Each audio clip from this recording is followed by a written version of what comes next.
FWBs are real relationships. They're just as valid as any other type of relationship. They have a place in people's lives, and they serve their own purposes. They're not the consolation prize, and they're not the thing you get into hoping to convince them to switch it up to some other kind of relationship. FWBs are not a stepping stone. They're not part of the relationship escalator. The rhyme doesn't go, first comes friends with benefits, then comes love, then comes marriage, then comes baby in the baby carriage. FWBs are friends with benefits. That's a relationship.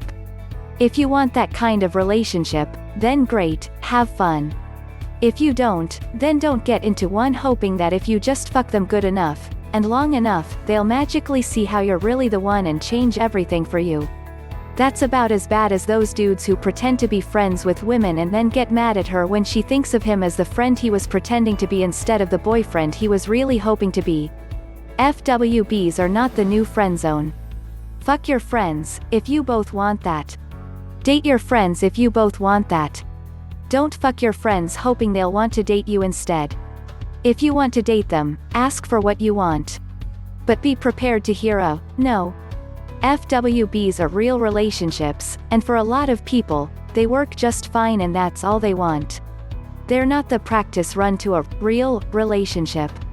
They're not the dressing room where you try on the outfit first to see if you want to take it home with you. An FWB is what you see is what you get. You signed up for casual sex, you got casual sex. If you want something different, you have to ask for it. But chances are, if they wanted an FWB with you, then that's probably what they still want. Otherwise, they would have asked you to date in the first place.